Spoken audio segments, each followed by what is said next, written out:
Welcome to Rosalie's Filipino-Italian Kitchen. Remember to subscribe to my channel and click on the bell button to get notifications of my video uploads. Thank you! Ang recipe po natin is sinigang na salmon sa miso. Try niyo po itong recipe na ito dahil sigurado akong magugustuhan niyo dahil napakasarap at ang dali-daling i-prepare.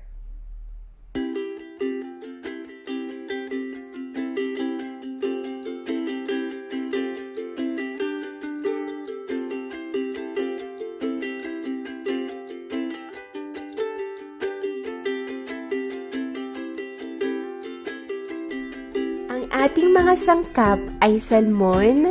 Hugasan lang po natin ang salmon, ang kamatis, ang luya, ang sibuyas, at ang instant miso soup. Hiwain lang po natin ang ating sibuyas.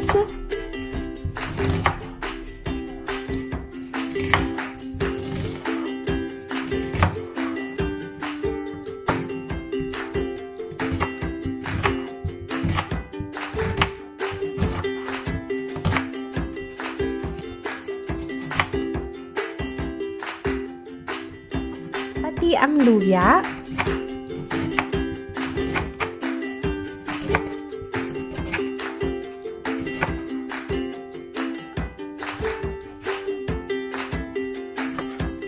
At ang kamatis.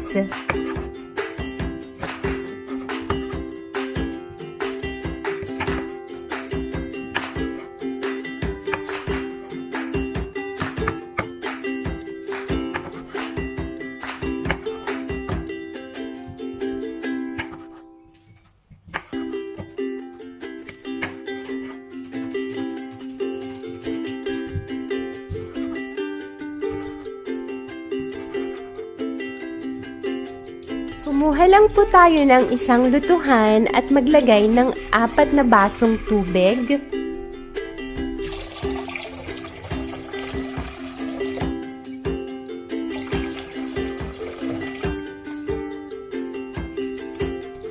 Ilagay po natin ang sibuyas.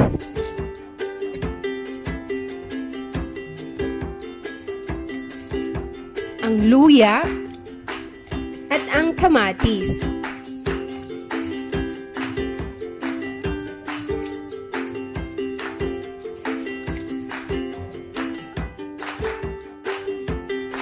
Instant miso soup. Pakuluhan po natin ng 5 minuto. Maglagay ng knorr cubes. At ilagay natin ang salmon.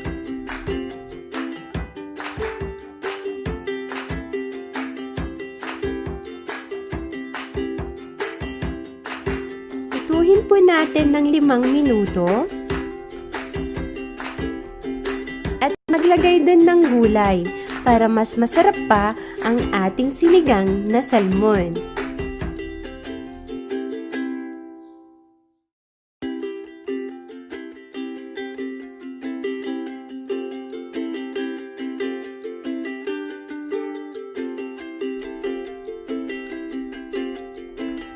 Lutuhin po natin ng kahit 2-3 minuto pa.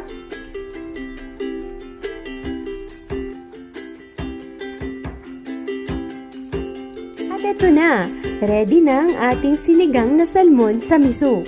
Tulad po ng sabi ko sa inyo kanina, try nyo po itong recipe na ito dahil sigurado akong magugustuhan nyo.